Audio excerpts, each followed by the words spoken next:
Atenção! Vai começar agora uma teleaula de automação do curso profissionalizante. Este módulo tem um total de 20 aulas. Hoje, você vai assistir a teleaula número 18. Bons estudos!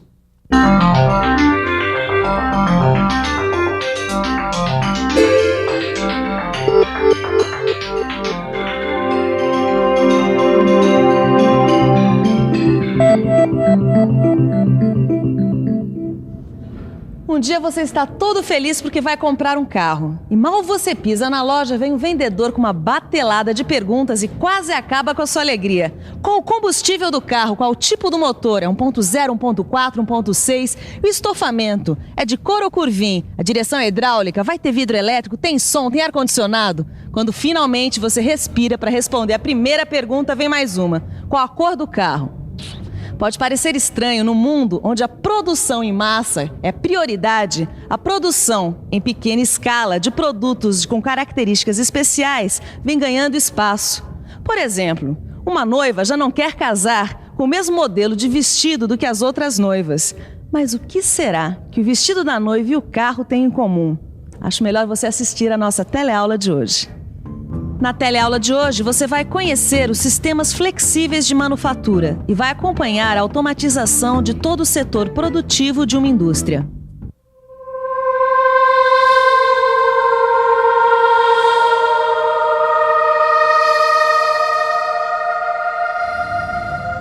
Observando um exemplo como este, onde a noiva quer se casar com um vestido exclusivo, é que as pessoas começaram a pensar em métodos de fabricação que aliassem o baixo custo, o prazo de entrega cada vez mais rápido das produções em massa, com a vontade do consumidor. É claro que se a noiva quer se casar com um vestido exclusivo, feito por uma costureira todo especial dentro dos seus sonhos, ela vai ter que pagar mais caro e esperar muito mais tempo do que se entrasse numa loja como essa e escolhesse um desses vestidos.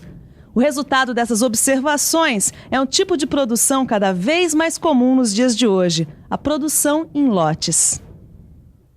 Meu amigo Torquato, a sua bicicleta super exclusiva acabou de chegar! Eu não acredito! Que maravilha! Mas é exatamente como imaginei! Mano, me diz uma coisa, você já viu alguma bicicleta igual essa? Olha, realmente, essa bicicleta é super exclusiva, mas não deve ser a única por aí não, né?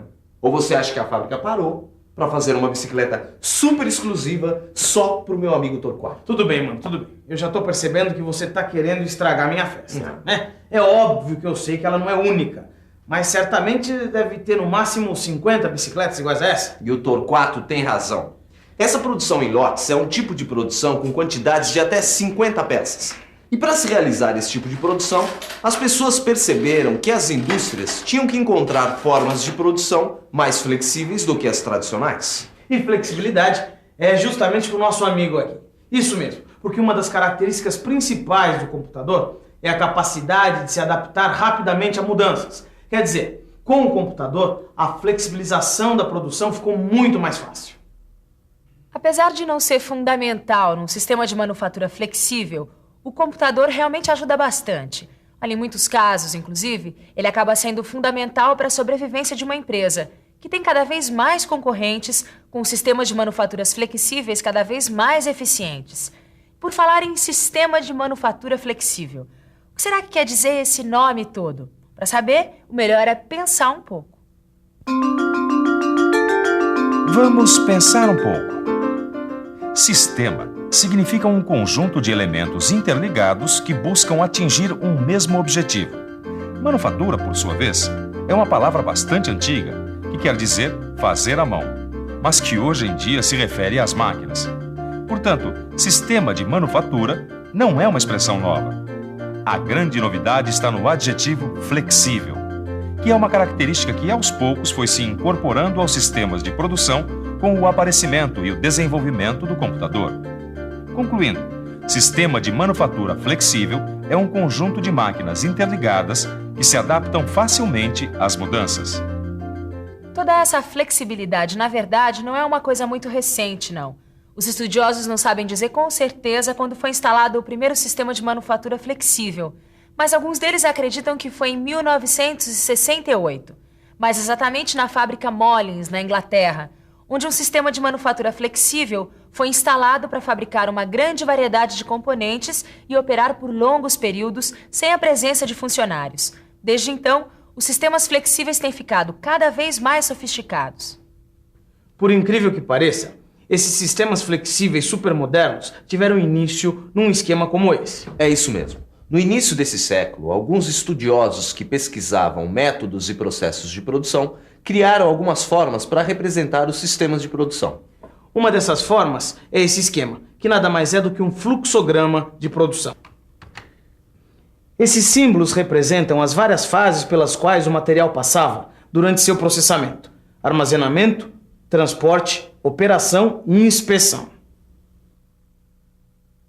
E você deve estar se perguntando, mas esse fluxograma serve para quê? Simples. Organizando as fases de produção, esses estudiosos perceberam que daria para reduzir ou até mesmo eliminar as atividades que estivessem deixando o produto mais caro. Com o tempo e as novas tecnologias, os fluxogramas foram sendo substituídos por formas mais modernas de representação. Se você reparar bem, você vai perceber que, apesar de antigo, as fases de produção desse fluxograma são as mesmas das fábricas atuais. Então, para criar um sistema automatizado de manufatura, o primeiro passo é automatizar cada uma dessas atividades. Operação é a atividade de adicionar um valor a um material em processo. Deu para entender? Então imagine uma fundição que resolve comprar um robô para rebarbar uma peça. Passado algum tempo, o pessoal dessa fábrica percebe que as rebarbas, na verdade, eram causadas por falhas no próprio processo de fundição. Solucionando essa falha, o robô perdeu totalmente sua função, não trazendo qualquer melhora para a operação. Mas para entender isso melhor, você vai acompanhar no nosso arquivo como a evolução do torno trouxe mudanças na operação das indústrias. Com a introdução dos comandos numéricos, os torneiros acabaram mudando totalmente de atividade. Eles deixaram de operar na transformação da peça e ficaram com a função de carregar e descarregar a máquina. Carregar e descarregar peças. Pois é, mas se o nosso objetivo é um sistema de manufatura totalmente automatizado, sem interferência humana, essa história de ter uma pessoa carregando e descarregando peças não está com nada. O próximo passo é substituir essa pessoa por uma outra máquina, um robô industrial. Este robô passa a ser um elemento de operação, com a função de retirar a matéria-prima daqui e colocá-la na máquina, e depois de um tempo retirar a peça usinada e colocá-la em outro lugar. Esse tipo de operação recebe um nome especial. Dá só uma olhada. O conjunto formado pelo torno CNC, o robô industrial, o homem e os dispositivos acessórios é chamado de célula de torneamento. Quer dizer, com isso, o homem perdeu a sua função de carregar e descarregar materiais e ganhou uma nova atividade, verificar a qualidade do produto. Muito bem. Continuando o nosso processo de substituição do homem por dispositivos automáticos, o próximo passo é automatizar o controle de qualidade do produto, ou seja, a inspeção. Como o meu amigo Torquato está fazendo com a sua super exclusiva bicicleta, inspecionando a qualidade do produto. Eu não, mano. Ela é perfeita. Mas em uma indústria, controlar a qualidade significa, primeiro, definir a qualidade desejada, para depois poder mexer no processo para corrigir os defeitos. Ah, por falar em defeitos, por exemplo, se a bicicleta do Torquato tivesse um arranhão bem aqui, a fábrica teria que descobrir qual máquina tinha feito esse arranhão. Mas não tem, né? Não, mas aqui tá amassado. Não tá nada. É assim mesmo? Para medir as dimensões das peças torneadas, por exemplo, é usada uma máquina de medição tridimensional CNC. Essa máquina tem um sensor que toca as peças nas regiões pré-determinadas. Como essa máquina e o torno estão conectados, a medida obtida é enviada ao torno, que aí pode fazer automaticamente as correções necessárias. E existem tornos mais sofisticados ainda, onde o sistema de medição faz parte da própria máquina. Automatizando o controle de qualidade, o próximo passo é automatizar o transporte. Primeiro, o operário que usinava peças, com a automatização dessa operação, passou a carregar e descarregar as peças. Depois ele ficou com o controle da qualidade das peças, mas nessa operação ele também foi substituído por máquinas. Então ele ficou com o transporte da matéria-prima, do armazém até o estoque. Mas o transporte também pode ser facilmente automatizado. Isso não é muito difícil, não. Já existem várias máquinas para o transporte de materiais controladas por computador. Este aqui é um exemplo, é o AGV, que é o veículo guiado automaticamente. Ele é um carro pequeno com suporte para cargas que possui mecanismos de elevação, de correntes, de correias ou de roletes. Existe também o RGV, que é o veículo guiado por trilho. Ele é mais simples porque todo o seu trajeto é pré-determinado por trilhos. Esse tipo de transporte é muito utilizado em armazéns verticais. E ainda outra opção são as esteiras rolantes, que apesar de não serem tão flexíveis como os AGVs e os RGVs, são bem mais baratas. Por falar em RGV, ele vai ser bastante útil para a automatização do armazenamento. Uma vez que os depósitos podem ser percorridos pelos RGV, resta ao operador apenas o serviço de organizar a matéria-prima que vai ser processada, seguindo o plano de produção. Mas mesmo assim, em algumas indústrias, essa tarefa também é realizada pelos robôs. O resultado de toda essa automatização é um sistema de manufatura flexível. Para que tudo isso funcione de uma maneira integrada, é preciso que todos esses equipamentos estejam ligados ao comando central. Este controle central envia ordens aos controladores de cada equipamento e recebe informações desses equipamentos sobre o que está acontecendo no setor de produção. Se a gente reparar bem, o controle central é um computador que se comunica com os controles dos equipamentos através de sinais elétricos. Se a gente juntar tudo isso, o comando central e os comandos dos equipamentos, nós vamos formar uma rede de comunicação.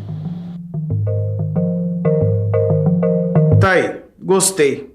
Uma grande rede de comunicação. E essa rede de comunicação é composta pelos computadores, pelos cabos elétricos ou ópticos que os unem. E, claro, pelos hardwares, também pelos softwares. Eu posso acabar? Pode. Obrigado. A distribuição dos controladores ao longo da rede, em relação ao computador central, é chamada de arquitetura da rede de comunicação. As principais arquiteturas dos meios de comunicação... Olha, sabe de uma coisa? A gente já automatizou quase tudo, mas e as pessoas? Como é que elas entram nessa história de sistema de manufatura flexível? Pois é, como será a participação das pessoas no sistema de manufatura flexível? Para entender isso, melhor ver como era antes e como ficou depois. Antes bastava ao funcionário preocupar-se apenas com os seus serviços isoladamente. Depois, com o sistema de manufatura flexível, é necessária a integração de todos os funcionários, pois é inútil máquina se as pessoas não se integram. Todos os funcionários são reaproveitados, pois os conhecimentos do processo de fabricação são bastante úteis, bastando apenas treinamento. Que maravilha! O que importa é o espírito de equipe, não é mesmo? Ah, lógico, porque como eu poderia participar de uma corrida de bicicleta sem a ajuda do meu amigo humano e da sua bela bicicleta? Obrigado. Você tá botando muita banca em cima dessa sua bicicleta, hein? Lógico, pois agora que eu sei todas as vantagens de uma fábrica automatizada e flexível, eu só vou querer comprar produtos dos lotes especiais. Eu vou ser super exigente agora, porque afinal... Olha, enquanto o Torquato continua botando banca, você faz a revisão para entender direitinho como a flexibilização muda tanta coisa. Eu vou ganhar de você com essa bicicleta. Quer apostar comigo? E atenção, se liga aí que é hora da revisão. Na teleaula de hoje, você viu que a produção em lote é bem diferente de uma produção em massa. Viu que a manufatura ficou flexível graças ao computador. Viu que o fluxograma é uma das formas de representar as fases de produção. E viu que célula de torneamento é o conjunto formado pelo torno CNC, o robô industrial, o homem e os dispositivos acessórios. Bom, como você já viu, o trabalho em equipe é fundamental. É isso aí. E não é só nas indústrias automatizadas, não. Porque como eu já falei, como eu ia poder ganhar a corrida de bicicleta sem a presença do humano? Para com esse papo furado que a nossa corrida já vai começar. E pra você, tchauzão e bons estudos. E eu vou sair na frente que senão é sacanagem. Mas...